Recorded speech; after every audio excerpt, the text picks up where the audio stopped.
So, I had a narc tell me one time, you think you're perfect. That's your problem. You think you're perfect. Um, I'm so glad that I'm not perfect because that would be so lonely. I know I'm not perfect, and I'm very glad for that. And in fact, in many ways, I enjoy the whole process of trying to improve myself so much that I'm almost glad that I had flaws to begin with because it made my life more interesting. I don't think I'm perfect, but I do think that in some ways, uh, there is a certain perfection to logical systems. I think logic itself can be perfect. You can have perfect logic. You can have perfect reasoning skills. Mathematics, to an extent, can perfectly describe certain aspects of reality, certain aspects of physics. There's a way in which there is a right and a wrong way to do things.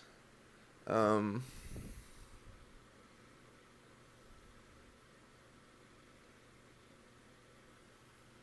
and the narc gets around this whole idea by basically preying on people that have low self-esteem or SLD is self-love deficient people, by making that by encouraging this natural feeling that they have that's based on good intentions, that they're not as valid, their needs are not as valid as the other person's. This was a lot of times programmed into them from youth. So the narc is out to prey on this natural self-love deficiency that empaths have, to try to reinforce this insecurity that empaths have that their needs are not as valid as the narcissist's needs, and they play on their desire to help the narc, and this becomes a perversion of the concept of conscience, and conscience becomes whatever's good for the narc is good and whatever's not is bad. And if you mention this to a narc, they will laugh and they think this is funny. Um, and it infuriates you, but to them this is funny. It's like, yeah, everything that's good for me is the right thing to do, and everything that's not is bad. Ah, it's so funny. It's so funny the way that the whole world revolves around me. Gosh, it's so funny.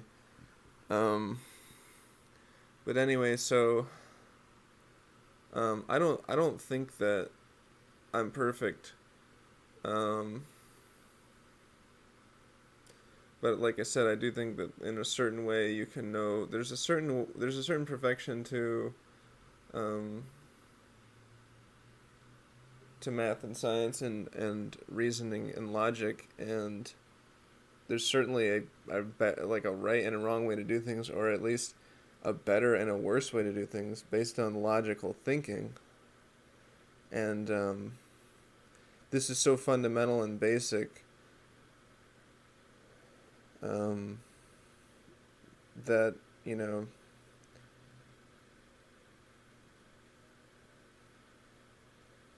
it becomes easier to convince people that it's not true. It's such a big lie that the narc tells you.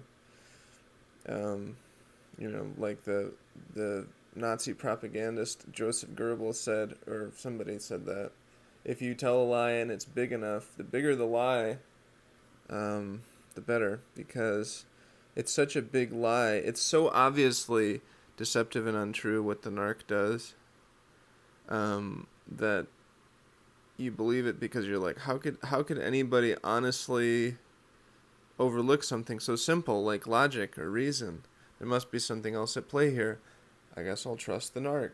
But the lie is so big and they tell you it so often that you begin to believe it, because you think, how could that person that seems to be reasonably intelligent, um, be overlooking this very basic point? And the reason that they're doing it is because they're manipulating you and they think that you're a chump and they think that they can just screw you and get away with it.